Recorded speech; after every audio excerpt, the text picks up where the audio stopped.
Coba kalau kita mengenal GKSPS lebih dalam lagi, wah kegiatan sosialnya luar biasa. Bahkan saya pertama kali dengar nama GKSPS di kampus itu waktu kami, dosen kami diizinkan masuk untuk mendukung seorang pendeta GKSPS yang ditangkap karena masalah land grabbing, gitu ya. Jadi GKSPS ini apa sih? Kok kayak LSM ya? Kadang-kadang kayak dinas sosial, ngurus-ngurus gitu, kadang-kadang kayak kadang-kadang kayak lembaga pengembangan masyarakat. Diakonia, ini tadi GKSPS kita bertanya GKSPS ini apa ya? Kok gerejanya model kayak LSM? Nah kita lihat dulu ada 3 jenis diakonia. Ada diakonia karitatif. Itu kalau ada masalah biasanya dapat bantuan langsung. Itu seperti yang kita lihat di video tadi, ada banjir, kita nggak tunggu-tunggu langsung segera bawa makanan, air bersih dan seterusnya. Diakonia karitatif. Lalu ada diakonia reformatif. Diakonia reformatif itu dia bukan hanya sekedar kasih makan, kasih minum, tapi setelah orang itu kenyang dan kembali berenergi, orang itu akan dibantu untuk meningkatkan kapasitasnya supaya dia bisa berdaya. Ya, bukan hanya setiap hari kasih suap makan terus, tapi orang itu diajar supaya bisa cari makan sendiri. Itu diakonia reformatif. Itu masih aman lah, ya, itu masih aman. Kita masih berhubungan dengan orang yang kita bantu. Tapi yang ketiga, yang namanya diakonia transformatif, itu adalah upaya untuk membebaskan, ya, membebaskan. Yang namanya pembebasan itu tuh sebenarnya kan sebuah ide yang bersifat politis, gitu. Gak mudah sebenarnya berbicara pembebasan. Jadi diakonia transformatif itu dia berusaha untuk membebaskan sumber daya dari tangan penguasa untuk kebaikan bersama.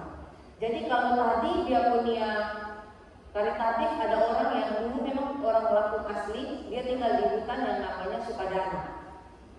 Nah di situ dia berusaha nanam dan seterusnya nggak berhasil, bahkan ketemu binatang buas. Nah orang Kristen dari Jawa datang bantu kasih ikan kering, ikan asin, kasih beras, kasih minyak tanah, itu karitatif. Kemudian orang Kristen dari Jawa datang juga untuk ajar. Sekarang beberapa pohon harus kamu tebang, lalu kamu bentuk ini namanya sawah. Tapi ini sawah lah ada hujan karena nggak ada sungai di sini. Nah itu reformatif, orang dikasih pengetahuan. Tapi yang transformatif, orang Kristen Jawa mengajak orang Lampung lihat, ini kolonial, pemerintah kolonial, mereka sedang menguasai kita. Kita harus berjuang demi keadilan, kita harus merebut kembali tanah wilayah ini. Kita harus melakukan perlawanan balik. Kita harus berpikir strategis. Mungkin kita nggak punya senjata untuk melawan mereka, tapi kita punya trik. Gitu. Nah itu transformatif. Itu agak risikonya sangat besar, gitu. Bukan agak, tapi sangat besar. Gitu. Nah tema kita di tahun ini tentang keadilan. Menurut KBBI, keadilan itu adil, tidak berat sebelah, tidak memihak, tetapi juga berpihak. Namun pada yang benar, dia tidak sewenang-wenang. Nah keadilan itu dia pasti pro terhadap kesetaraan dan dia pasti anti terhadap diskriminasi. Itu ciri khas dari keadilan. Tema kita menyemai keadilan menuai kasih. Ya, berdasarkan materi yang dikirim oleh Sinode, menyemai keadilan itu dipahami sebagai keadaan yang memungkinkan setiap orang memiliki akses yang sama terhadap sumber daya dan peluang. Ini coba didalami gitu ya.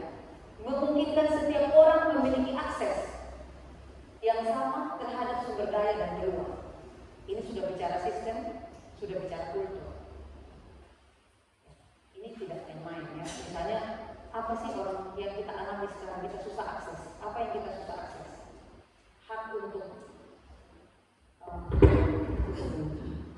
membangun untuk mendapat ilmu. Nah yang namanya keadilan, setiap orang harus punya akses yang sama. Itu baru bicara hak, belum bicara sumber daya. Nah kita cari tahu aja di Lampung ini ada beberapa titik sumber daya yang dikuasai oleh orang-orang yang beruang atau berkuasa, yang kita tidak punya peluang untuk masuk ke sana. Nah sehingga kalau berbicara tentang menyemai keadilan, ini berbicara tentang melegalkan advokasi Bapak Ibu. Makanya di Sinode GKSPS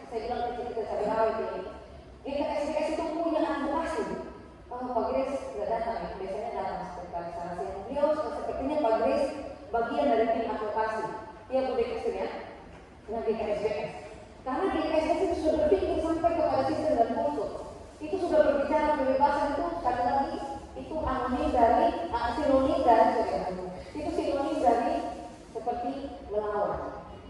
Gitu.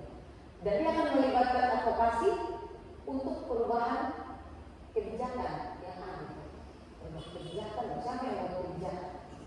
Kalau kebijakan masyarakat, yang mau kebijakan pemerintah, rezim yang berkuasa. Sampai sejauh ini berpikir dari SB inklusif, terbuka, serta ragam program yang mendukung pendidikan. Ya, ragam diharapkan untuk menyamai keadilan ini akan melibatkan ragam program yang mendukung pendidikan. SPK 5 pasti Bu Hafid lah asal lagi kalau saya bilang ini, karena pendidikan itu adalah sifatnya membebaskan melawan kebodohan untuk juga naik dari kebodohan itu masuk dan bersaing di tengah-tengah penindasan kebodohan itu. Kemudian dari bantuan kesehatan lalu dukungan sosial. Ini beberapa sudah kita laksanakan, misalnya pendidikan ada SPK 5, kesehatan ini ciri khasnya BKSBS begitu. Lalu dukungan sosial, setiap kali ada peristiwa yang terjadi di sekitar jemaah BKSBS, kita nggak pilih-pilih. Kalau ada diserang, semua orang yang bisa kita bantu diserang, kita bantu. Gitu. Kita sudah mulai. Itu tadi tentang menyamai keadilan, memungkinkan setiap orang untuk memiliki akses terhadap sumber daya dan peluang yang sama. Sedangkan menuai kasih itu berarti bahwa hasil dari perjuangan keadilan tadi itu adalah kasih yang tulus. Kasih yang tulus itu nanti dimaksudkan dengan agama. Jadi menuai kasih itu berarti hasil dari perjuangan keadilan adalah agape. Dia terbuka dan tanpa pamrih. Itu ada penjelasannya di bawah. Agape menjadi motivasi untuk bertindak demi kebaikan bersama dengan memberikan bantuan yang dibutuhkan, berjuang untuk keadilan sosial tanpa meminta balasan. Perhatikan Bapak Ibu yang terkasih, berkali-kali dari awal tadi BKSBS sudah mulai terus menggaungkan keadilan sosial. Ini tidak hanya berbicara tentang kita di dalam diri. Ini sudah berbicara transformasi, ini bicara peluang, ini sudah berbicara agak berat menurut saya, tapi kita terus saja kita lihat. Tadi oleh Bu Ana sudah dibaca Mazmur 82. Jadi tema ini didasari pada Mazmur 82. Ya, di situ GKSBS melihat bahwa di dalam Mazmur 82 ditunjukkan bahwa Allah berdiri di antara para dewa, para ilah-ilah, dan mengadili mereka atas ketidakadilan yang mereka lakukan. Ini menekankan bahwa Allah memberikan keadilan bagi yang lemah, bagi anak yatim, bagi yang tertindas, dan orang miskin. Jadi GKSBS mencoba kalau kita angkat tema ini, kalau kita sudah mulai berbicara tentang perlawanan terhadap ketidakadilan, kalau kita sudah mulai berbicara tentang keadilan sosial dan ekonomi, kita harus punya landasan alkitabiah untuk tema ini. Lalu mereka ini ketemulah atau hasil perenungan yang muncul lagi bahwa di dalam Mazmur 82 mereka melihat dan kita bisa membaca tadi bersama-sama di situ Allah secara eksplisit berpihak kepada yang lemah, kepada yang termarginalkan, kepada yang tertindas, kepada yang miskin, kepada yang yatim. Lalu Mazmur 82 ini akan menjadi refleksi yang besar di ulang tahun yang ke-38 dari Sinode GKSBS tentang bagaimana gereja ini dipanggil untuk mewujudkan keadilan dan kasih. Ya, gereja ini dipanggil untuk berdampak bagi masyarakat. Di mana kita menyadari bahwa gereja ini bukan kelompok di dalam kelompok, tapi dia adalah sesuatu yang berdiri di antara. Jadi sesuatu kita sebagai orang Kristen ini, kalau misalnya di lingkungan Pak Oman, kita adalah orang-orang yang berdiri di antara mereka yang lemah, di antara mereka yang tertindas. Ya, untuk apa? Untuk memberi keadilan. Ini luar biasa nih. Kita berdiri di antara, kita tahu sekali keadaan di Bandar Lampung aja, gitu ya. Siapa yang disebut tertindas, siapa yang disebut lemah. Lalu GKSBS menyadari itu dan oh iya, kita ternyata berdiri di tengah-tengah keadaan itu dan kita sedang dipanggil untuk menunjukkan kasih Allah yang akan wujud nyatakan dengan keadilan.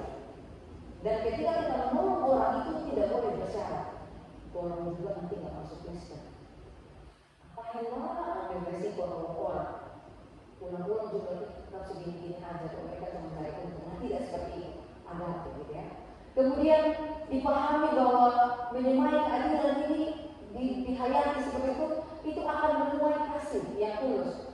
gitu ya. Nah, kasih yang tulus ini seperti apa bentuknya? Bentuknya adalah terciptanya sebuah komunitas yang harmoni dan penuh dengan simpati. Gitu. Harmoni dan penuh dengan simpati. Hari ini kita Bandar Lampung masih berjalan menuju ke sana, harmoni dan penuh simpati. Atau kita sudah merasa sangat harmoni ya di lingkungan kita. Kalau penuh simpati ini, penuh empati, gitu ya. Karena banyak sekali saat ini orang-orang yang tertekan dengan kehidupan sosialnya dan butuh orang lain yang memahaminya. Misalnya hanya untuk mendengar aja, gitu.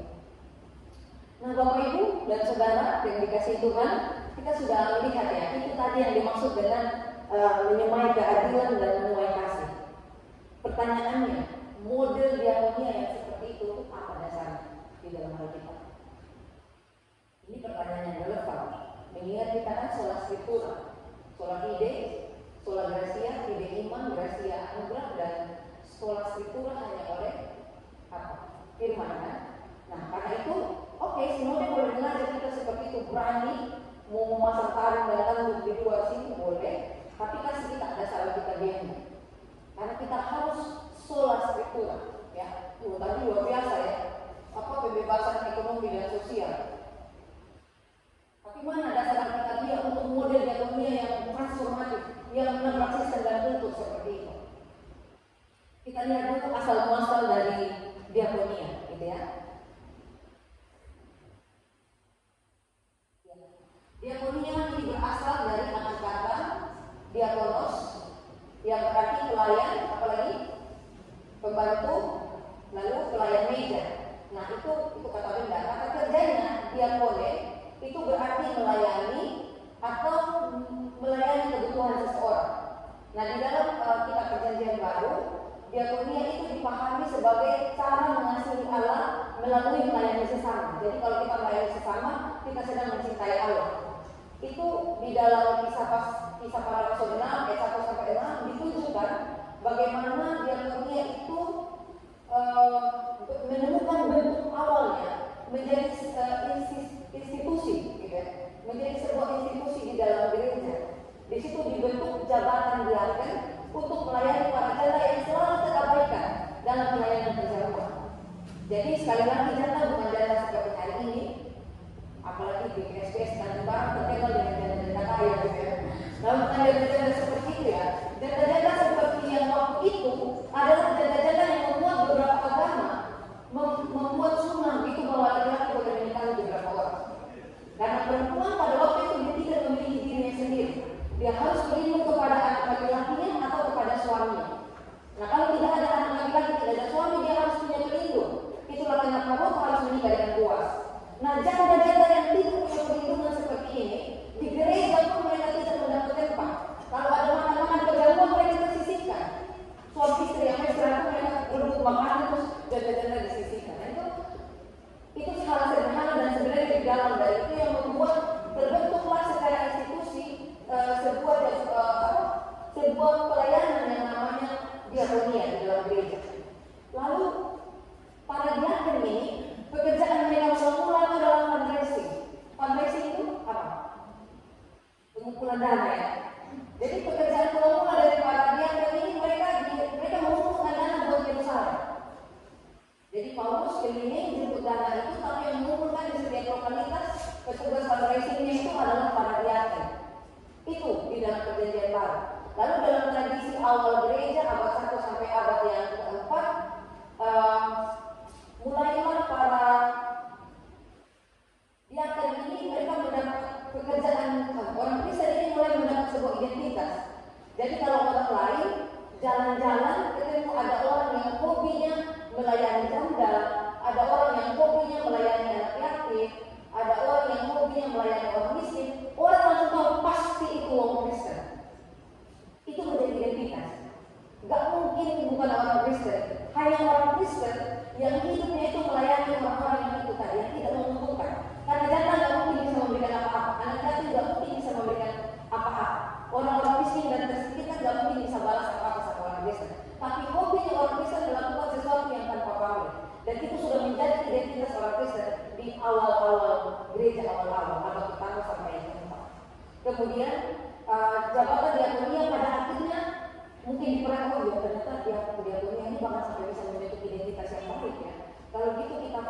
adalah dia di dalam gereja. Kita angkat diaken ini menjadi satu fungsi khusus, menjadi sekarang yang sampai hari ini ada fungsinya, yaitu diaken. Nah, para pekerja yang tadi akan menjadi fungsi khusus di dalam gereja yang disebut dengan jabatan diaken. Jadi jabatan diaken itu sudah ada dari tradisi awal gereja, dari abad yang pertama. Nah, kemudian ketika berkembang, biasalah kalau sudah bawa kepada institusi, kadang-kadang orang melupakan nilai yang fokus kepada institusi, dan itu terjadi. Itu terjadi di masa-masa yang bawa gereja. Diakonia tidak berjalan natural seperti itu lagi, ketemu orang miskin lalu menolong, enggak. Orang boleh banyak mungkin berlipat tangan, ya udahlah, kan sudah ada rumah sakit, bawa aja ke rumah sakit, gitu ya. Kan sudah ada biara, bawa aja ke biara. Kan sudah ada sekolah, bawa aja ke sekolah. Jadi tanggung jawab yang tadinya sudah melekat menjadi darah dan daging dan identitas itu mulai terlupa di zaman-zaman bapak gereja. Sehingga John Calvin dan Martin Luther mereka mencoba dan berusaha dan akhirnya betul terjadi mengembalikan makna diakonia yang pertama kali tadi, bahwa itu darah daging kita. Kalau institusi ini hanya alat untuk membantu siapa kita.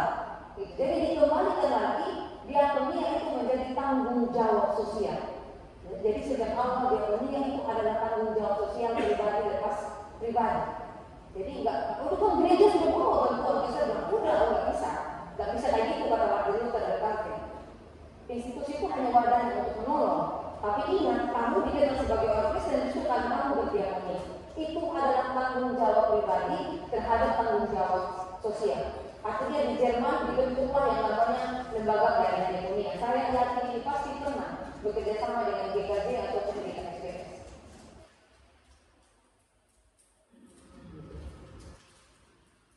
Nah, akhirnya gereja terus berkembang sampai ada yang namanya tritugas gereja, menyaksikan kabar baik atau marturia, tetapi juga mengajarkannya atau prisma. Lalu ada yang namanya koinonia itu persekutuan, dan ada yang namanya diakonia itu sebagai pelayanan kasih. Nah, pada titik ini diakonia itu tidak hanya sekedar memberi bantuan. Ini ketika teologi berkembang, orang beriman cara berpikirnya mulai berkembang, sudah muncul yang namanya di dalam konteks modern muncul yang namanya tritugas gereja, maka di situ diakonia itu artinya sudah semakin luas. Dia tidak hanya berbicara tentang pemberian bantuan, tetapi dia juga berbicara tentang advokasi. Ini sejarahnya di sini. Dia mulai berbicara tentang advokasi, dia berbicara tentang keadilan, dia berbicara tentang keadilan sosial tadi, berbicara tentang pemberdayaan masyarakat, mungkin selama ini dibodohi dengan bantuan, tapi dia punya transformasi datang untuk jangan mau dibodohi dengan bantuan. Kamu berdaya, kamu bisa mandiri, kamu bisa menguasai ekonomimu sendiri. Terhadap kelompok-kelompok yang rentan. Ya, kita negara Indonesia kita ada di dunia ketiga, kita juga bagian yang rentan. Kita juga bagian dari negara-negara miskin yang dekat dengan kejahatan karena kemiskinan. Jadi secara ringkas seperti ini, bahwa pada masa awal ciri khas diakonia itu pelayanan langsung, ya. Ada orang yang butuh kita langsung seperti itu. Lalu mulai dapat pertikahan itu mulai didistribusikan seperti biara dan rumah sakit. Nah, di zaman reformasi itu pasti kalau reformasi ingat bapak-bapak gereja Luther Calvin itu mulai ditekankan tanggung jawab dari semua orang percaya. Gitu. Lalu di abad yang ke-19 ini sudah di masa yang kita hidupi, lahirlah lembaga-lembaga sosial gereja. Gitu. Nah, ini kan tadi pertanyaan di awal, kok GKSD kayak lembaga sosial ya? Ternyata ini sinode kecil-kecil caderal gitu. Walaupun dia sinode yang baru tumbuh, baru mau usia 38 tahun, tapi dia sangat menguasai sejarah gereja. Dan itu sejarah yang sedang diikuti di sinode yang kecil ini. Ya, mulai dari abad ke-19, ternyata diakonia itu sudah berdiri sebagai lembaga sosial gereja. Nah, di era modern sekarang ini, diakonia itu cirinya adalah advokasi keadilan. Jadi kalau kita tanjung karena masih memikirkan diri sendiri, kita masih purba. Kita belum sampai pada diakonia yang aktual. Padahal Kristus tidak pernah hadir di dalam ruang kosong, Kristus selalu hadir di dalam konteks. Jadi, Bapak Ibu Saudara, kita perhatikan sepanjang waktu ini diakonia terus memperbaharui dirinya. Jadi diakonia ini merupakan sesuatu yang sifatnya kontekstual. Kontekstual itu penting supaya jangan salah sasaran. Kontekstual itu penting supaya jangan salah mengambil kebijakan. Ada orang yang lagi haus di padang gurun, kita bawa sebongkah emas percuma. Orang itu akan mati dengan emas itu. Karena dia tidak butuh emas yang harga 100 juta, dia hanya butuh air mineral yang harga 2.500. Airnya yang dia butuh. Dia hanya butuh air mentah dari sumur kita. Dia nggak butuh emas yang berapa juta-juta tadi. Jadi penting sekali untuk gereja menjadi kontekstual. Penting sekali untuk diakonia menjadi kontekstual. Gak bisa kan dulu uang terjadi. Udah, angel. Dulu kita ada di tepi sungai, makanya kita butuh kayu untuk buat jembatan. Sekarang kita ada di padang gurun, kita butuh air, kita butuh oase. Jadi kenalilah konteks kita dan wujudkanlah diakonia sesuai dengan konteks aktual yang disingkat sebagai kontekstual. Nah, seperti itu. Jadi itulah tadi alasan mengapa GKSBS tadi kok kayak lembaga sosial ya, kayak LSM ya. Ternyata gereja GKSBS itu sinode, dia adalah sebuah sinode yang sangat kontekstual. Dia jeli sekali membaca kondisi dunia saat ini dan dia menjawab kondisi ini dengan panggilan dia Tuhan, aku siap diutus kepada kondisi itu. Bagaimana dengan kita lihat GKSBS? Itu tadi kan sejarah gereja, mulai dari Alkitab sampai zaman bapak-bapak gereja. Sekarang kita lihat sejarahnya GKSBS sendiri.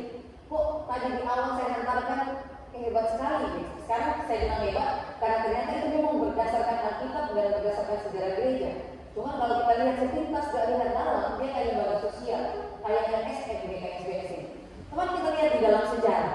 Di dalam sejarah ternyata GKSBS ini dimulai dari orang-orang Kristen, kelompok-kelompok itu yang di daerah-daerah kolonisasi yang secara spontan. Jadi nggak ada yang, yuk kita ke sini, kamu hari ini ke sana, hari ini ke situ, enggak. Mereka secara spontan itu mulai mengadakan saling mencari. Kalau ketika ketemu 1-2 orang, mereka mulai mengadakan kebaktian. Jadi ngelari itu sebenarnya pada dasarnya adalah orang-orang yang tergerak secara rohani untuk mengumpulkan dan berkumpul, tetapi juga ngelari yang kedua punya arti yang arti spiritual, ada arti yang sosial. Ngelari juga itu adalah kegiatan dari orang-orang yang punya kesadaran bahwa rasa kesepian saya ini di tanah rantau ini, di bumi Sumatera bagian selatan ini hanya bisa terobati dengan kebersamaan. Makan nggak makan sampai ngumpul. Nah, aku butuh ngumpul nih untuk menjaga rasa hausku. Makanya mulai melari. Jadi sebenarnya antara melari untuk berkebaktian dan melari untuk menjawab kehausan dari rasa kesepian itu hal sulit sekali dibedakan. Tapi yang pasti benang merahnya adalah perasaan senasib sebelah bumi. Dalam ranah spiritual, melari atau mencari tadi itu akhirnya membentuk persekutuan. Nah, ketika mereka mencari saudara seiman di tengah realitas yang keras, itu sama dengan mereka sedang mencari dukungan. Mereka sedang menjadi persekutuan di tengah ketidakpastian. Hidup di sini nggak pasti. Kematian itu kayak arisan, saya pikir sudah tahun lalu, sudah kelas itu. Nah, di tengah-tengah ketidakpastian itu mereka mencari saudara seiman. Mereka mencari dukungan untuk bisa tetap bertahan di sini. Dapat terbentuklah yang namanya persekutuan. Sampai hari ini tetap ada. Itu yang kita sebut dengan kelompok-kelompok. Ada kelompok Balang Jawa, kelompok Bumi Daya, begitu-begitu. Lalu kelompok-kelompok tadi itu di dalam perkembangan waktu ini sudah hadir Bapak Pendeta Pujo Smito. Nanti sebenarnya saya kutip dari materi sidang sinode. Ini begini nggak isi materi sidang sinode. Nanti ada muncul namanya Bapak Pendeta Pujo Smito, Bapak Pendeta Harjo Wasinto, dan Bapak Pendeta yang pertama sekali Siswa Zijo. Nah, disitulah mulai muncul komunitas transmigran yang semula terserat tadi kemana-mana, kemudian mereka mulai mengakar, mengorganisir, lalu membangun kehidupan permanen dan mengupayakan masa depan dengan membangun peradaban dan mendirikan gereja.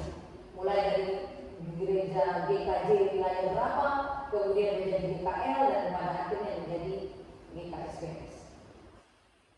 Buah perjumpaan dari melari adalah diakonia era modern. Dan ini tadi sekali lagi adalah sejarah gereja, sekarang sejarah GKSBS. Kita lihat ternyata GKSBS ini bahwa ini diambil langsung dari bukunya Paul Gewer, lalu nanti akan dibawa sebagai materi sidang sinode. Tapi lihat ini, Jadi kalau hari ini, kalau ada orang-orang di hari ini yang bilang gerejanya sebagai gereja semodelnya kayak LSM, gerejanya modelnya kayak apa tadi saya bilang, lembaga sosial, itu orang yang belum tahu sejarah. Harus belajar lebih dalam lagi tentang GKSBS. Ini GKSBS pada waktu itu. Sejak muncul, bahkan sebelum menjadi yang namanya GKSBS, itu sudah ada yang namanya pelayanan medis. Makanya ada Universitas di sini, karena dijemput oleh Universitas Sofijo ya, di Malang, di Semarang.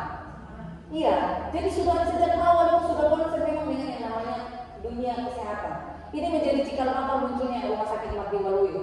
Sudah bangun sekolah-sekolah, bahkan pertama kali yang bangun sekolah itu orang pertama Tanjung Karang. Yang waktu Jepang masuk tahun 64, dia pulang ke Jawa dan dia bilang kabar sampai hari ini. Dia bangun itu di Ambarawa dan itu ditutup waktu ke Jepang masuk. Itu sudah ada. Cikal bakalnya SMP kali itu pertama kali ada di Ambarawa. Lalu ada, jadi jangan bilang ini lembaga ini kayak lembaga penyuluhan apa gitu ya. Karena memang sejak awal GKSBS itu kerjaannya dulu pertanian ini pendeta-pendeta dari Jawa, para penginjil dari Jawa, mereka datang untuk melakukan penyuluhan pertanian kepada semua orang, bukan hanya kepada orang Jawa Kristen. Lalu tidak hanya menyuluh pertanian, tapi mereka juga lihat waktu ini untuk menekan pengeluaran dan untuk memberdayakan alam supaya dapat pupuk dari alam. Mereka ajar cara buat pupuk yang dari alam, gitu, untuk mencegah kerusakan tanah dan ekologi. Jadi kalau hari ini ada GKSBS yang nggak serius dengan ekologi, ya ini belum tahu sejarah. Karena dari awal mula ekologi ini sudah bagian dari nilai yang ada di dalam GKSBS. Lalu ada pembagian bibit dan pupuk, ya, ini kayak lembaga sosial gitu ya. Lalu ada perluasan proyek sapi, ada proyek, ya, ada proyek sapi dan proyek gerobak itu ada dibuat perluasan lagi. Lalu mereka mendirikan koperasi itu untuk masyarakat, bukan untuk orang Kristen aja. Lalu mereka juga melayani di dalam rumah tahanan, dan itu memang menghasilkan banyak sekali orang Kristen dari sana. Kelihatannya ini di masa penjajahan, tapi model diakonia yang dibangun pada tahun itu sudah model diakonia era modern, canggih, gitu ya.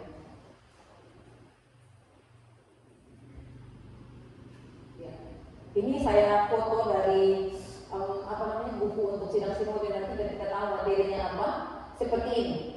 Untuk hari ini GKSBS kondisinya adalah kondisi keuangan yang sangat tidak baik. Karena MPS Majelis yang terpilih itu kan tahun 2020 saya lagi di Palembang. Begitu mereka terpilih sementara COVID. Jadi hancur-hancuran ekonomi sinode karena hancur-hancuran juga ekonomi jemaah. Bahkan sampai hari ini sinode itu orang gereja kita di lingkup sinode GKSBS itu masih banyak sekali yang target persembahan itu belum mencapai 10% yang dimasukkan ke sinode, gitu ya. Sehingga MPS dalam rencana untuk memprioritaskan 5 tahun yang akan datang, mereka memprioritaskan penguatan fundraising. Ingat fundraising ini ada di dalam Filipi tadi, itu adalah pekerjaan pertama dari para diaken menggalang dana untuk Yerusalem. Ini lihat, keren ya, GKSBS. Ini menjadi satu prioritas untuk 2025 sampai 2030 untuk menanggulangi akibat COVID yang masih terus terasa sampai hari ini. Belum lagi hutang masa lalu, ini kalau bisa baca ada hutang-hutang masa lalu, gitu ya. Dan seterusnya banyak sekali sebenarnya problem keuangan di sinode kita, sehingga fundraising ini menjadi salah satu prioritas, gitu ya, untuk mengelola aset, untuk membangun program-program yang strategis supaya bisa terlaksana secara efektif dan berkelanjutan. Jadi butuh dana. Gitu. Ini tantangan yang kita terima sejak COVID itu. Nah ini tantangan hari ini. Tetapi apa yang mereka lakukan selama COVID ini terlihat di situ? Saya nggak bisa lihat. Ya. Yang mereka lakukan selama COVID adalah semakin tangguh. Yang kita lakukan bukan mereka kita ya di Indonesia. Semakin tangguh punya semangat voluntarisme, kemudian solidaritas. Dibangun juga gugus, padahal tadi dikatakan masalah keuangan, tapi tetap dibangun yang namanya gugus tugas COVID tingkat sinode, lalu ada yang namanya pelayanan kesehatan seperti pembagian rempah sehat, ada vitamin, obat-obatan yang dibagikan, serta sentuh itu disediakan untuk tempat isoman dan vaksinasi. Lalu ada program kemitraan untuk pendidikan anak-anak di masa pandemi. Jadi di masa pandemi kan banyak anak-anak yang sekolahnya nggak bagus gitu. Jadi terganggu, maka di SBS melihat itu. Jadi modern sekali ya kegiatannya ini. Sekarang, bagaimana dengan SBS sampai sekarang? Itu tadi tadi ada di YouTube tadi ya. Itu tadi di YouTube sudah ada, gitu. Sudah ada tadi di YouTube. Bagaimana dengan DKSD sekarang sudah ada di YouTube. Bapak Ibu yang terlambat nanti bisa dibagikan di grup-grup. Tadi di awal ada YouTube yang menunjukkan DKSD sekarang itu nggak main-main. Pelayanan kesehatan kita itu unggul, kita paling terkenal dengan pelayanan kesehatan daripada gereja-gereja yang lainnya. Dan itu memang ciri khas Setan Utara. Memang ini gereja dibangun oleh orang kesehatan dan guru dan orang PU sebenarnya pada mulanya. Dan itu konsisten sampai hari ini. Kita punya banyak dokter dan perawat di tempat ini dan juga apoteker dan tenaga laboratorium kita punya semuanya. Dan kita sering terkenal dengan kesehatan itu. Kemudian nanti juga kita kerjasama dengan rumah sakit, kita donor darah. Ada banjir, kita tidak memilih dalam nolong, tapi semua yang kita mampu bisa kita tolong. Itu sudah banyak sekali hal yang kita lakukan. Apalagi yang saya lupa. Kita juga sekarang sudah rutin melayani di lapas, di rumah tahanan. Pak Supadiono tahu betul bagaimana orang hutan itu menyambut kita ya Pak. Mereka sangat senang, mereka sangat bersyukur walaupun mereka hanya dapat titipan kue dari depan, tetapi itu sudah senang. Karena yang penting kita ketemu orang dan yang penting mendengar firman Tuhan dengan ceria, dengan fun. Sudah terima kasih banyak untuk bapak-bapak yang sudah mengambil bagian, Pak Pran dan tim. Bapak-bapak yang lain, bapak jemaat yang mau bergabung dengan kami, minggu genap, setiap hari Kamis minggu genap, jam 9 sampai jam 12, boleh bergabung. Kehadiran kita sangat dinanti di sana. Apalagi yang saya lupa kalau yang sudah dilaksanakan oleh Tuhan.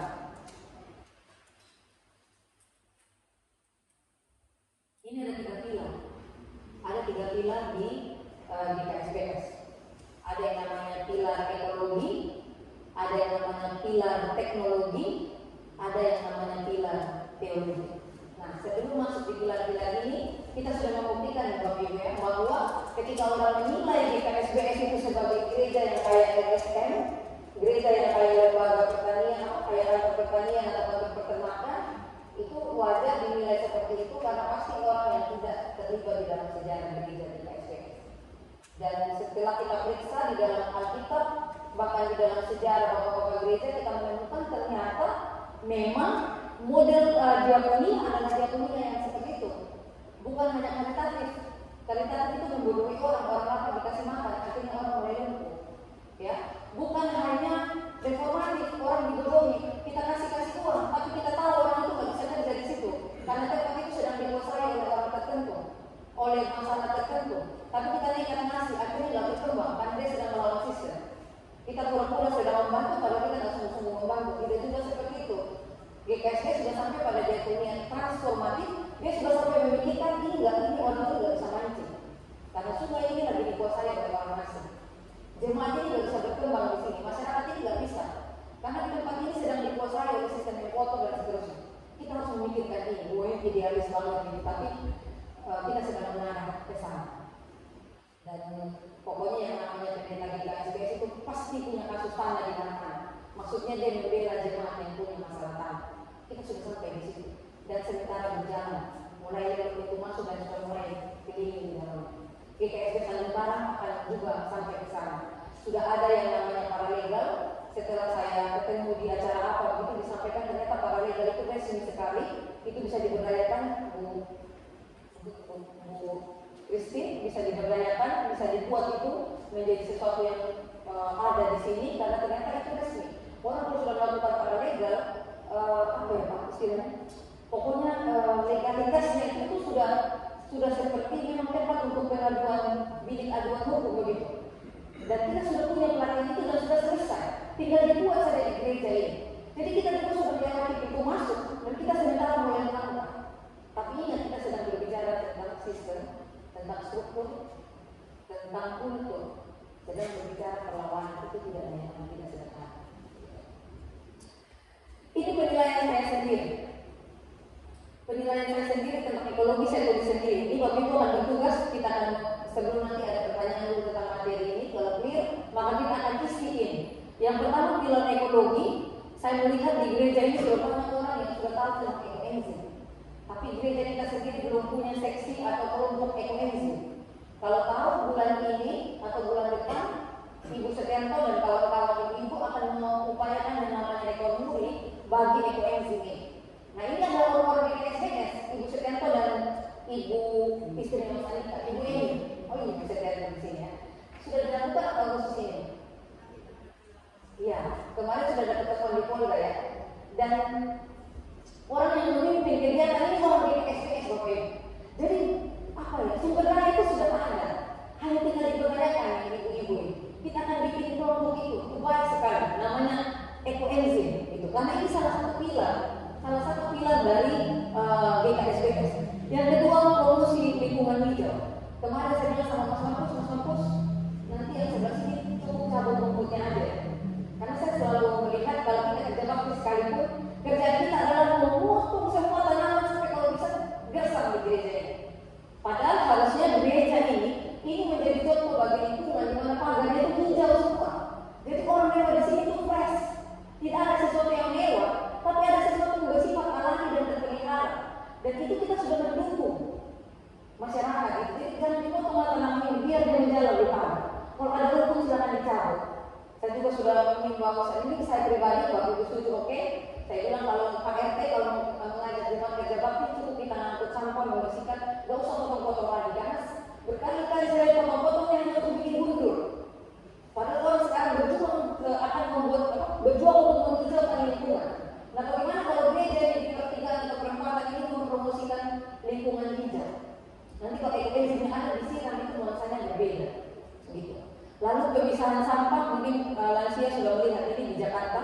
Jadi ada sampah plastik sendiri, sampah ini sendiri itu sudah ada. Itu mungkin di gereja harus karena ini ruang publik begitu. Kemudian ini sudah diwacanakan dalam kita rapat majelis akan mulai pelan-pelan disosialisasikan di jemaat penggunaan tumbler atau botol minum.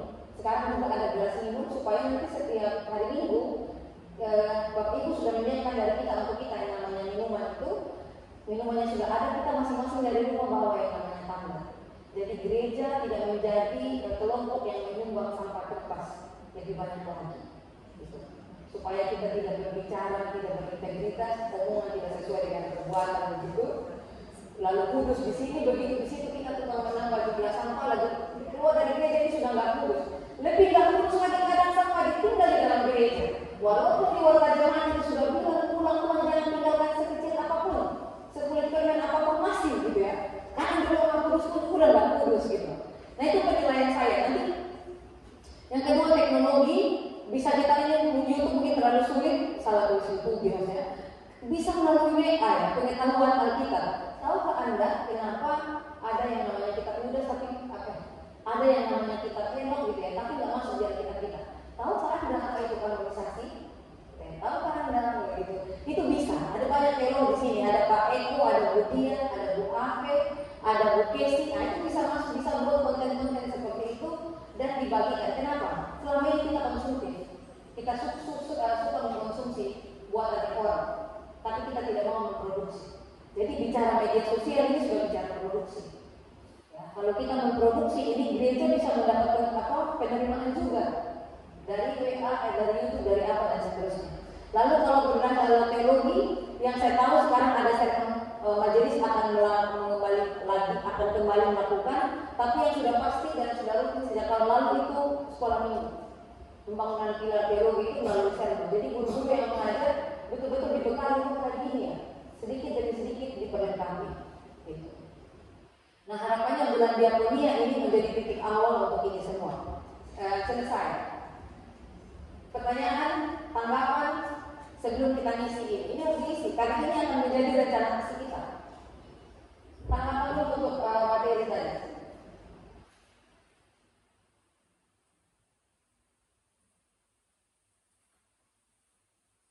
Oh ya, alasan saya milih ekologi karena saya di gereja kita di dalam konteks sekarang ini masih menjadi yang termarginal, nggak pernah menjadi permasalahan serius. Dia masih menjadi yang tersingkirkan. Kalau kita menanam karena kita ingin membias haluan kita, bukan karena betul-betul memahami itu makhluk hidup yang Tuhan kasih kepada kita dalam peristiwa kejadian untuk kita pelihara. gitu ya. Boleh diuji, boleh dibuat seperti apa namanya tes begitu. Saya percaya dengan apa saya merasa saya 3 tahun di sini saya cukup merasa kaki ya. Kayaknya ini hanya menanam ini ya karena kita butuh, bukan karena kesadaran kita harus menanam karena ini panggilan kita. Kesadaran ekoteologi kita belum ada di KKS dan terima. Boleh diproses. Ya, selain proses sekarang enggak perlu nih menghakimi gitu. Ya, kita lagi tanggapi tanggapan.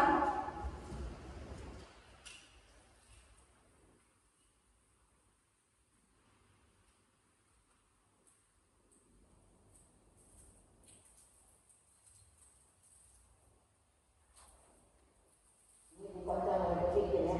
Oh, ternyata Yakin itu pertama kali kerjanya ngatur meja sama penggalangan dana ya. Oke, aku mulai gitu ya.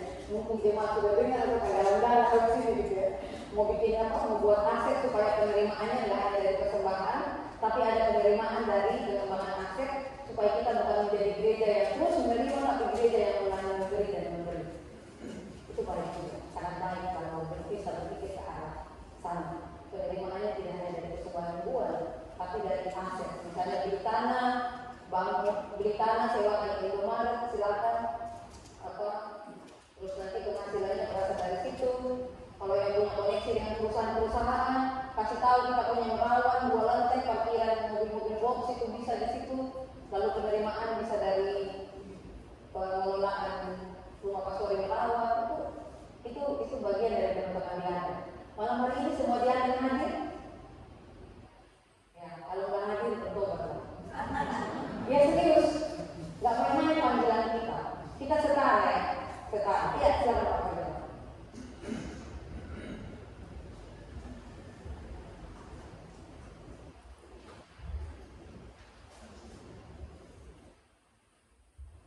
Terima kasih, selamat malam untuk Bapak Ibu semuanya.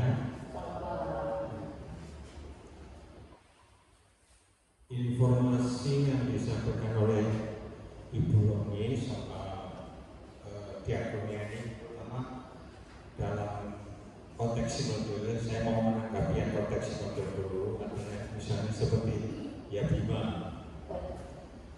Kebetulan saya sama Bapak dulu sempat mengurusi ya Bima. Saya ngurusi ya Bima itu 6 tahun. Saya Bapak. Kemudian yang perlu kami informasikan sedikit mungkin itu memang mewakili DKSBS dalam arti memang itu bukan gereja tetapi itu underbow ya, di bawah gereja yayasan, karena memang harus dimasukkan yayasan. Yang jadi problem begini Bu, ya Bima itu kebetulan memang berkantor di Metro. Nah, iya di Metro. Yang ketiban berkatnya itu sekitar Metro. Nah, padahal GKSBS itu meliputi Jambi, Bengkulu, Sumatera Selatan dan Lampung. Nah itu tolong ini juga jadikan catatan nanti untuk di persidangan. Iya, itu ada MPK di belakang, Bapak bisa langsung mendengar ya. Ya. Bagaimana itu tidak saja alokasi anggaran dana di sekitar Metro, tapi bisa meluas ke yang lain atau bisa secara bergiliran bertahap atau bagaimana sistemnya. Itu yang pertama, tolong ini nanti dijadikan masukan. Yang kedua, GKSBS kan sekarang waktu ada siap WRC zaman Pak Giarto, dulu kita pernah punya apa Bapak zaman kepemimpinan Pak Bapak itu yang di Sudirjek itu dikelola oleh Mas Benny, oleh Mas Timbul, Mas Sadarung. Nah itu ya, juga sejenis LSM, lembaga sosial masyarakat. Kita itu kalau nggak salah namanya diakonia atau bagaimana ya? Komis diakonia ya. Pak Hadi Prabowo ini salah satu motornya juga. Dan dibantu pendanaannya oleh CLWC itu ada Pak Giarto waktu itu di sini. Pak Giarto yang seluruh juga. Pak Giarto yang bukan Pak Giarto Sugiarto. Biasanya Pak Marno. Betul ya? Biasanya Pak Marno ya? Betul ya? Itu. Ya, itu kita itu lenyap sekarang ini. Hilang itu. Dengan hilangnya pendanaan itu juga akhirnya juga tidak berkembang lagi. Nah ini mungkin bagaimana? Di bidang apa dulu? Ya. Di bidang apa dulu? Pemberdayaan di bidang pendanaan, kemudian ada pemberdayaan juga yang bersifat memang lebih pada apa tadi itu di sana reformatif dan transformatif ya.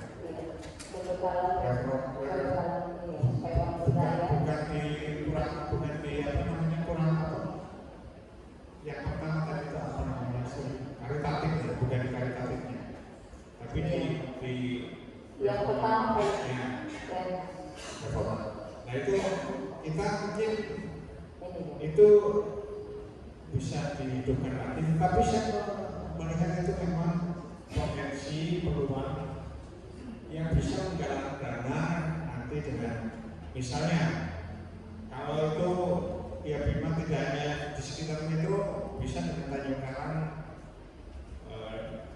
bekerja sama yang dulu kita pelayanan dari Tanjung Karang ini ke Sidomulyo misalnya seperti itu, bukan di GSP Tanjung Karang saja tapi juga meliputi gereja yang luar.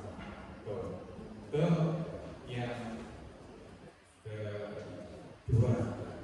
Yang ketiga saya coba memaknai kondisi real adanya bantuan untuk sekolah dari GKSD Tanjung Karang kepada SMPK khususnya itu apalah namanya itu ini yang cukup signifikan besarnya.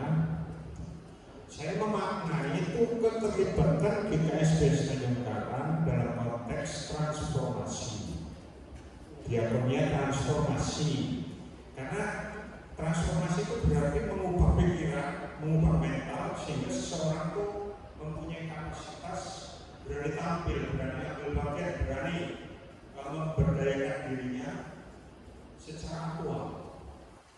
Nah itu mengubah mindset, pikiran, kemampuan, akal budi dan lain sebagainya. Itu makanya saya melihatnya kalaupun Tanjung Karang mungkin tidak terasa, tetapi itu saya melihatnya itu masuk di kategori transformatif untuk yang Tanjung Karang ke SMPK itu yang ketiga. Terus yang terakhir, ini hanya sekedar istilah saja untuk kami. Saya tidak tahu kenapa kok judulnya menyemai keadilan, menuai kasih. Sementara yang saya baca di Alkitab terlebih dahulu, yang utama justru kata Tuhan Yesus kasihlah Tuhan kamu dengan segenap hatimu. Kasih dulu. Yang kedua, karena begitu besar kasih Allah akan dunia ini. Tuh. Kemudian Rasul Paulus mengatakan ada 3 hal: iman, pengharapan, dan kasih. Yang terbesar adalah kasih. Kalau saya beri judul, saya ubah menyemai kasih, menuai keadilan. Efeknya, keadilan itu buahnya. Jadi kasih itu yang utama, justru dasarnya. Itu saja. Terima kasih.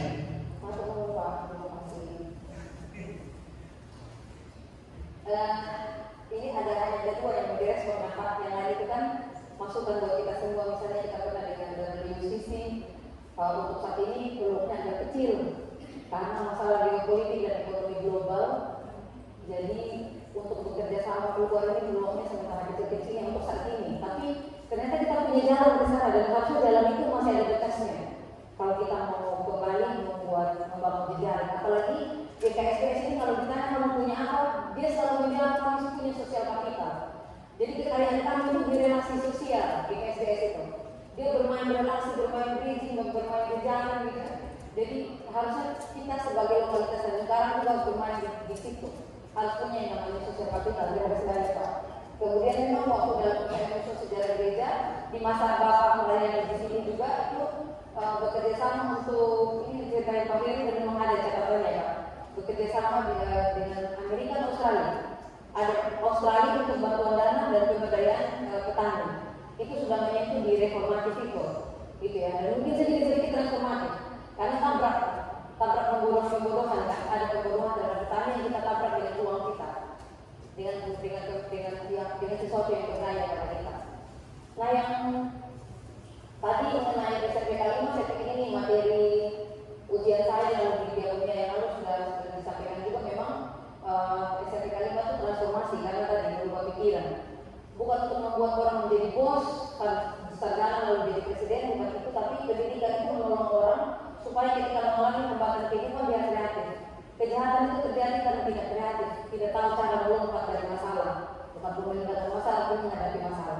Nah, pendidikan itu menolong orang secara kreatif berhadapan dengan tantangan, lalu akan menghasilkan daya cipta itu sehingga tidak perlu melakukan kejahatan. Itulah yang disebut negara dunia ketiga, kemiskinan mendekat dengan kejahatan dan sebaliknya. Karena itu melalui SMPK 5 Tanjung Karang sudah berperan dalam transformasi. Dan itu tidak pandang agama, semua agama ada di sekolah itu. Dan memang kalau dilihat persentase penyerapan program dari kegiatan program setiap tahun, memang SMPK 5 itu paling besar. Berapa persen bupatnya per tahun? Ya? 70%. 10%.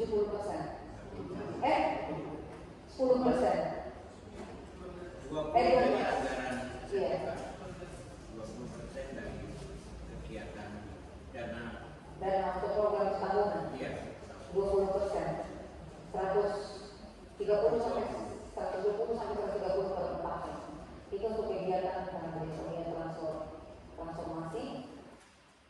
Lalu yang tadi disampaikan mengenai Bimo, jadi saya mau bertanya kembali 46 tahun itu, saya mau bertanya selama yang tahun pengalaman di sana, apa Bapak temukan sama Bapak waktu itu menemukan apa?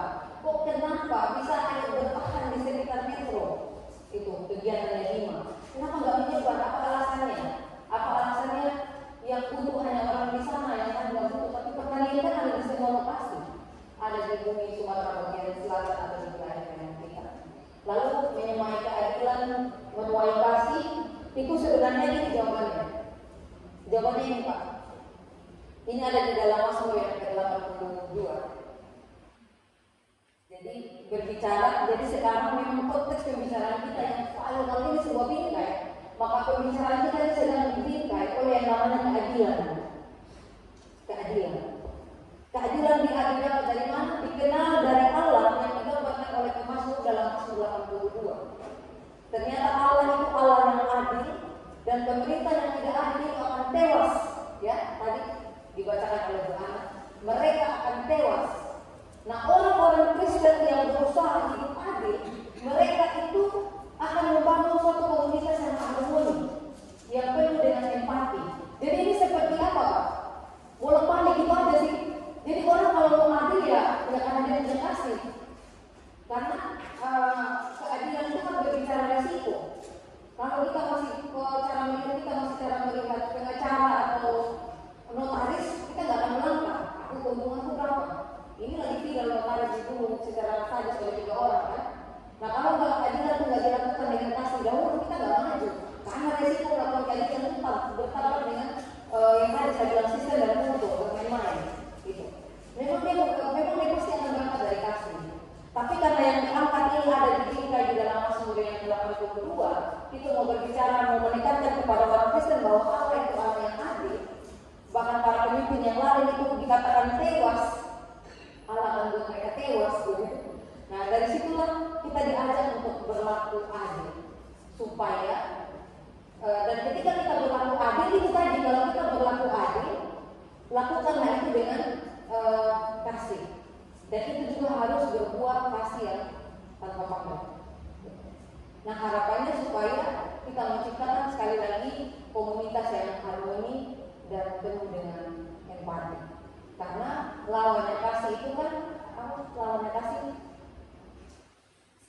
skeptis atau apa? Tidak peduli. Ada bahasa keren yang itu semua tidak peduli dan dingin begitu. Apatis. Nah, apatis. Untuk melawan apatis itu lawan itu adalah kasih. Jadi keadilan itu adalah wujud nyata dari orang yang punya kasih. Dan keadilan itu akan melahirkan kasih juga. Dan diharapkan keadilan kasih yang dimaksudkan di sini adalah kasih yang tanpa pamrih. Itu masih ada tanggapan sebelum kita mengisi PR yang peredaran aksi tadi? Ya, silakan Pak. Oh ya, setelah itu Pak Haji.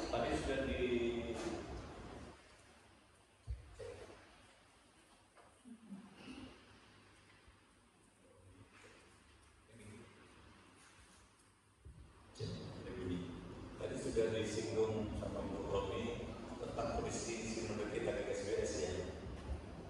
Sebetulnya kondisi istilah PBN itu defisit. Kalau perlu tadi bilang berdarah-darah gitu. Bukan cuma hanya karena kopi, sebelum kopi juga suka itu di sinode kita. Sampai bayar uang pensiun pendeta-pendeta sudah tidak mampu sehingga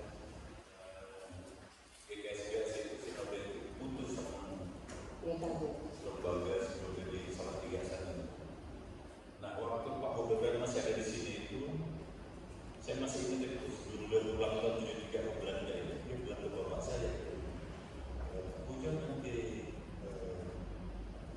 GKN di Gereja Kristen Tuhan itu mungkin tidak bisa terus untuk membantu full kepada dulu namanya belum BKSB, saya namanya apa Pak itu sebelum BKSB? Bukan nama ini masih sinode satu. Iya, BKSB.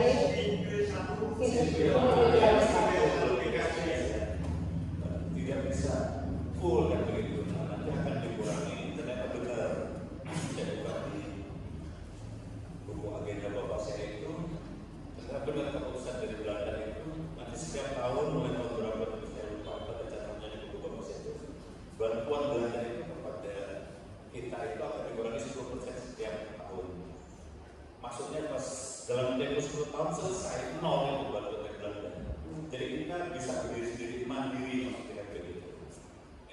Itu juga mungkin bagian dari transformasi itu. Gak justru terus tapi bisa tidak cuma mancing tapi juga bisa bikin sungai itu. Nah misi ini kalau terus menerus saya pikir bagaimana kita mau berbuat sesuatu. Kita sendiri kekurangan ya kan, berdarah-darah repot, sebetulnya nggak bisa. Kalau seperti itu, ya harus disegarkan dulu ini, dihidupkan dulu nih keuangannya sinode. Beberapa gereja saya lihat sih khotbah-khotbahnya itu sudah mulai berbeda ya. Waktu saya menghadiri pendeta dia mungkin pentadis pendeta di BBB itu pendeta hanya bilang begini. Beliau itu sekarang bersama majelis nggak cuma khotbah-khotbah doang, tetapi turun ke lapangan bantu apa yang dirasakan oleh jemaatnya. Kebetulan jemaat mereka itu banyak yang menjauhi. Jadi mereka sama-sama kumpul itu buat nggak cuma bahas Alkitab, tapi juga bahas tentang cara menjauh. Yang caranya jagung yang cuma produksinya 5 ton itu tahun depan jadi 6 ton, tahun berikutnya jadi 7 ton. Jadi berbuat nyata. Di bawah kalau mau cari uang mereka panen bareng. Borong kerjaan jagung ya kan gitu. Seperti Pak Desaragi itu seperti apa namanya? Seperti Mataram itu juga sedang bedah rumah ya kan.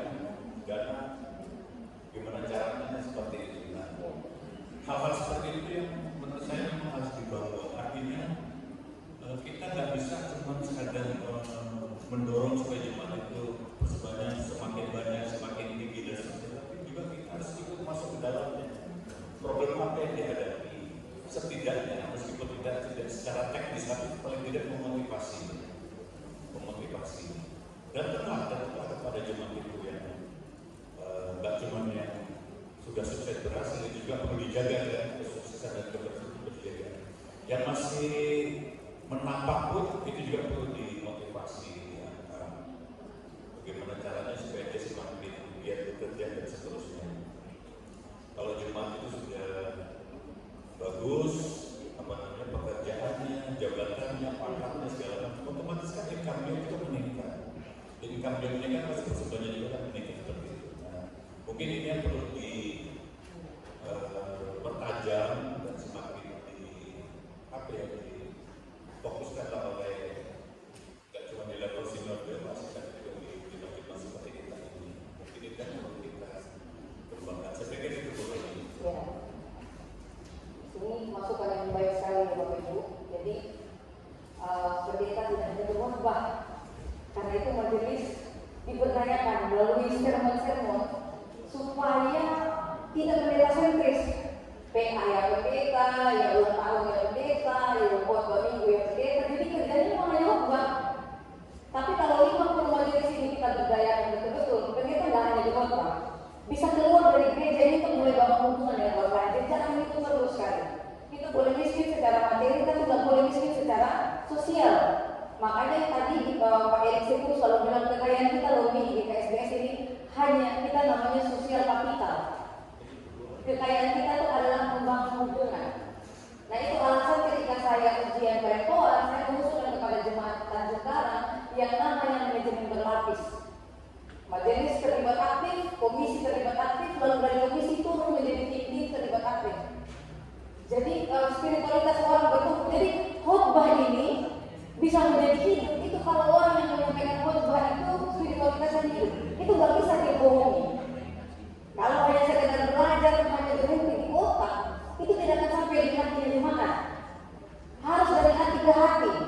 Nah kalau kita sudah bertumbuh, penatua, biarkan dan pendeta sudah bertumbuh di dalam firman, maka nggak tunggu harus pendeta kalau jemaat bisa tersentuh. Dan jemaat nggak akan menuntut juga harus pendeta terus yang menolong. Karena dia itu menyebut saya pulang dan saya mengalami perubahan dalam cara saya berpikir. Nah kalau sudah semuanya full dibantu oleh kita, termasuk komisi dan tim-tim di bawah komisi yang tidak terdaftar dalam komisi, maka bisa kemana-mana Pak. Karena kalau bicara yang seperti itu sebenarnya potensial banget ada di Keramat. Itu kemarin aja sampai kita bertanda di dalam meja dana siluman ya. Karena kita tahu hasilnya luar biasa, tapi mereka memang sedang juga menyimpang untuk mungkin mau mendewasakan diri. Gitu. Nah kalau kita sekarang yang seperti apa tadi pendekatan terhadap orang yang mau memulai usaha itu yang seperti apa? Kalau hanya sekedar perkebunan ya sama mau itu kan namanya pastoral. Pak mereka daya lain pulang ya sama aja. Ya, gitu. Tapi yang kalau misalnya di luar dari Tanjung Karang ini, oh ini yang gereja kosong tanam sayur ya, tanam apa ya, gitu ya. Jadi makanya saya dibilang di Sumba, saya dibilang balelo, karena selama saya jadi vikaris di sana terjadi bisa beli mimbar, bisa beli kursi, bisa bangku ini dengan kualitas kayu yang mahal itu dari jemaat yang pinjam bahan yang kosong terus kita kerja bersama. Jadi, tapi itu tadi karena semua anggota majelis bisa menghandle yang namanya seremonial di dalam gereja itu. Nah itu jadi ini juga apa ya, mohon dukungan apa namanya? Sekarang mohon dukungan apa ya? Untuk kita semua menjadi dewasa dan berani mengambil bagian dalam membangun pilar teologi supaya pilar-pilar yang lain bisa kita bangun, supaya pendeta bisa keluar dari zona nyaman. Gitu. Terima kasih banyak Pak. Terima kasih banyak. Sangat baik. Apa lagi yang saya catat tadi? Iya, betul. Tadi kan hutangnya kecil-kecil. Jadi memang bukan hanya COVID kan, bahkan ada hutang masa lalu, ada masalah aset yang nggak tahu kemana. Itu tadi dalam halaman yang keberapa tadi itu ada. Saya foto tapi kan kecil. Jadi yang ditanggung oleh MPS hari ini luar biasa. Ternyata aset-aset GKSBS itu banyak yang hilang. Dan ada juga yang hutang yang ditinggalkan juga. Sehingga yang sekarang ini memang yang tadi ya berdarah-darah juga memikirkan bagaimana bisa efektif program-program rancangnya oke, tapi semua kegiatan kan butuh biaya. Mau keluar dari sini dia orang butuh bensin misalnya bodoh. Dan itu yang ditinggalkan itu masalah-masalah dari masa lalu persis seperti yang disampaikan oleh Pak Tumu, gitu. Termasuk dengan tadi upaya untuk mendewasakan kita, memandirikan kita dengan memutuskan hubungan. Dan kalau perlu Pak Ogerga tidak menyampaikan wacana itu, saya pikir sekarang kita putus. Karena sekarang nggak main-main keadaan ekonomi global. Siapapun bangsa manapun sedang berhadapan dengan itu. Dan informasi, sekarang orang-orang yang sedang pastoral di gereja ini orang-orang yang berkaitan dengan tantangan masalah finansial, dan itu berdampak sekali bagi hubungan suami istri. Itu di gereja kita, itu pasien pastoral. Lagi, ini saya catatkan nanti kan dibagi di majelis. Itu bisa baca bersama-sama. Masih ada lagi tanggapan? Ya, tadi Bapak Hadi, Pak Hadi, mari Pak Hadi Prabowo.